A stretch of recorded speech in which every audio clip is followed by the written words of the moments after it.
Chapter surface and volumes का chapter number 12.1 discuss कर रहे थे। तो उसका क्वेश्चन नंबर 2 देखिए हमें क्या गिवन है।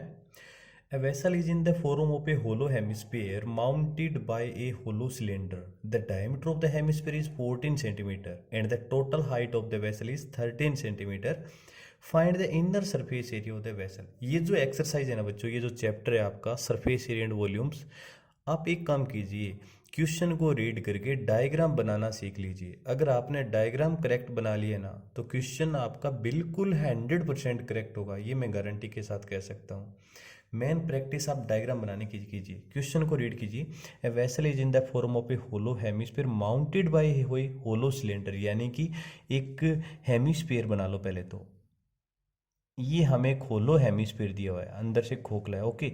और इसके ऊपर एक उसने सिलेंडर रखा है, इसका मतलब इस टाइप के, इसके ऊपर एक सिलेंडर ड्रॉ कर दीजिए आप, वो भी होलो सिलेंडर है। ये हमारी शेप है, इसका मतलब दोनों की रेडियस सेम होगी बच्चों। तो इसकी रेडियस अगर आर है तो ये जो सिलेंड्रिकल वाला पार्ट इसकी रेडियस आर होगी। मैं सिलेंडर की जो हाइट है ना उसको स्मॉल एच मान लेता हूँ। कितना? Small H. आपको क्या क्या दिया देखो, हमें डायमीटर दिया हुआ है हेमिस्फीयर, यानी कि d is equal to 14 centimetre.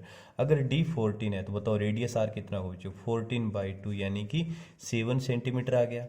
और total height of the vessel is 13 centimetre, यानी कि यहाँ से लेके यहाँ तक की जो टोटल हाइट है हमारी वो आपको कितना दे रखा है उसने? 13 सेंटीमीटर। अब एक बात बताओ बच्चों, ये अगर रेडियस आर है यहाँ से यहाँ तक, तो यहाँ से यहाँ तक भी तो रेडियस आर ही होगा।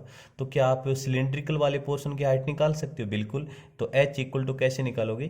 टोटल हाइट में से यहाँ से यहाँ तक की जो आर है वो माइनस कर दो, तो एच माइनस सॉरी एच नहीं 13 माइनस आर। तो 13 माइनस आर हमारा 7 है। तो बताओ सिलेंड्रिकल वाला जो पार्ट है उसकी हाइट कितनी आ जाएगी? 6 सेंटीमीटर आ जाएगी। हमें क्या निकालना है? Area of the vessel, inner surface. तो क्या लिखोगे? So inner surface area of the vessel is equal to, तो बताओ मुझे ये वाला हेमिस्फीयर इसका तो कर्व सरफेस ने ऐड करना पड़ेगा, और ऊपर वाला जो सिलेंडर उसका भी हमें क्या कर्व सरफेस, तभी तो हमारा इनर सरफेस ये वाला प्लस ये वाला। तो पहले क्या लिखोगे? सी एस ए, मैंने सी एस ए शॉर्ट में लिखा है बच्चों। C S A means curved surface area of hemisphere plus कर दूंगा मैं curved surface area of cylinder. तो आप जानते हो हेमिस्फीयर का सी एस होता है 2/3 पाई आर क्यूब। सिलेंडर का कर्व सरफेस एरिया होता है हमारा कितना? 2 पाई आर एच होता है। सॉरी, हेमिस्फीयर का सी एस मैंने वॉल्यूम लिख दिया बच्चों। हेमिस्फीयर का C S 2 pi R square होता है। दोनों में क्या करोगे? 2 पाई आर कॉमन आ जाएगा, तो ब्रैकेट में इधर आर प्लस उधर एच बचेगा हमारा, है ना? यस। अब वैल्यू पुट कर दो बच्चों। 2 इंटू पाई की वैल्यू क्या आपको क्वेश्चन में गिवन है कहीं? नहीं। तो फिर आपको 22/7 एज्यूम करना है। इंटू आर कितना है हमारा?